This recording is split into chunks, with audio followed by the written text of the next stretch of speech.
Hello everyone, welcome back to my channel. I have my glasses off today because I am trying to show the eye look. This video is going to be the first in a new series that I'm doing. It is going to be called the Late to the Party. Now what that means is I am going to be reviewing products that have been out for a while that are probably super popular on YouTube. People have used them, everybody's talked about them, and I am just now getting them and using them. I don't like to buy overhyped products right out of the gate. They, like with the Subculture palette, there can be batch issues, and that can be with anything, electronics included. So I like to wait, let them work out the bugs, see if it's something that I really want to get. I try to get away from impulse buying. Which is not what the makeup community wants. They want you to get excited about and buy it right out of the bat, off the bat, but I try to keep myself from impulse buying. So I'm going to be talking about, as I'm flashing around the screen, the Modern Renaissance palette by Anastasia Beverly Hills. Now, I decided to buy this palette. I've been looking at it for about a year. I decided to buy it because I have been looking at it for a year, but also because the Subculture palette looks really interesting, and I will be purchasing that down the road, but I'm waiting for them to kind of figure out their batch issue, and so I figured I would get this in the meantime. I did use this to create this look, and I used shadow strictly from this minus the gold that is on my lid. I used ColourPop's Super Shock Shadow in Kathleen Lights, and that is the gold that is on my lid. Now, I did not come up with this myself. I copied a look that Kathleen Lights did, and I will leave a link to her original video. I like to give credit where credit is due, so I did not pull this eye look out of the air. I copied it, but she used this palette plus the Super Shock Shadow, and then I think a Makeup Geek. I didn't use the Makeup Geek shadow. One, because I didn't have it, and two, because I wanted to use eyeshadows that were in here so that I could play with it. To create the look that I'm wearing, I used Raw Sienna in the crease, and then I went on top of it with burnt orange, red ochre, Venetian red, and then on the corners, on the inner and outer corners, I did Love Letter, and then I used Primavera and Tempera to highlight in the inner corner, and I put a little bit of Tempera under the brow. So those are the shadows that I've used out of that. So we've got this one, this one, this one, this one, this one, that one, and then that one. So these, I'm going to do another look. I want to use this orange and some of the browns. So I'll come up with a look for that, but I like this palette. There is some fallout. There is some kick up. You just tap your brush in, and it is a little bit powdery, but the pigmentation is good, and I didn't have any issues blending. From what I've seen, the good Subculture palettes are like this, so that's fine. Fallout doesn't bother me. It's not a deal breaker as long as they're pigmented and as long as they blend. When eyeshadows don't blend and are patchy, the fallout obviously isn't worth it. I am planning on getting the Subculture palette. I'm just waiting for them to work out their batch issues.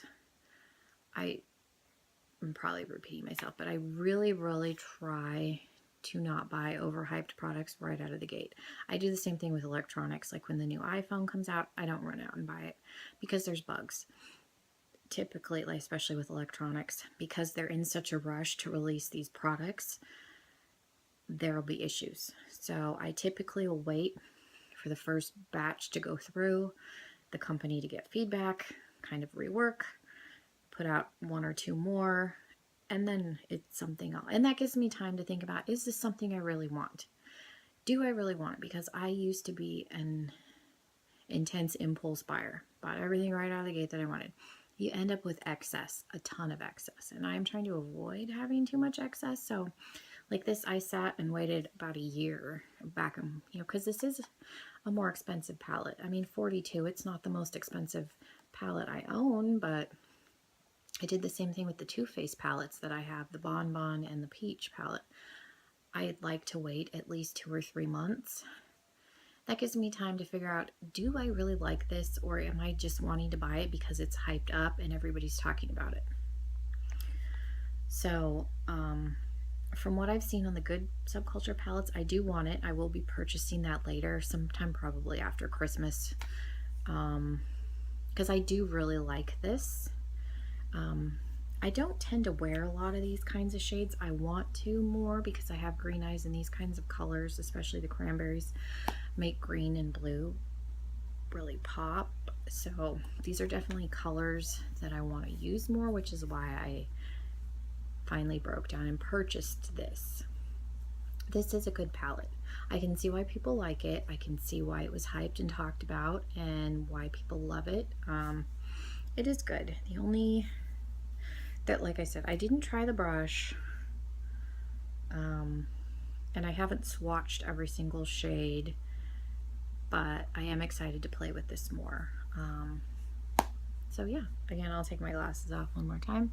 This is the look I created. I will leave a link to Kathleen Light's video so you guys can watch her original tutorial on this. But yeah, so that is my thoughts on the Modern Resin palette, and I am very late to the party with this. Hopefully you guys like this video. Let me know what you think about this concept for this new series that I'm going to be doing.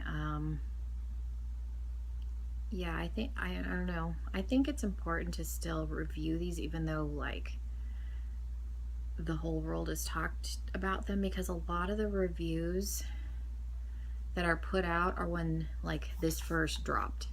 And so, not to say that every influencer on YouTube is giving you a false opinion, but especially when the palette is being sent to them, they want to hype it up because that's their job. They're trying to help sell product. I mean, I do think it was beneficial that people were honest about the problems they were having with subculture, and not everybody saying that it was great, grand, and wonderful. Yeah, people did get good palettes, and those looked great, grand, and wonderful, but not everybody did. And those issues, I think, is important. Why not all of us, especially those of us that are, buying every single product ourselves, need to run out and buy it when it first comes out. Like I said, I'm planning on buying the Subculture palette, but I'm gonna buy it in a few months, after they've released another batch, and kind of see how it goes. But I do want it. I was planning on buying it when it first came out, which is rare for me because, like I said, I don't buy products right out of the bat because I do know that there is going to be issues typically. And after watching the problems that people had and people getting bad palettes, it's kind of solidified me waiting. So yeah, let me know what you guys think. If you're new to my channel, welcome. Please hit the subscribe button so that we can be friends. And leave me a comment. Let me know what you guys thought about this review and this concept. So yeah, I hope you guys have a fantastic day, and I will see you all in my next video. Bye.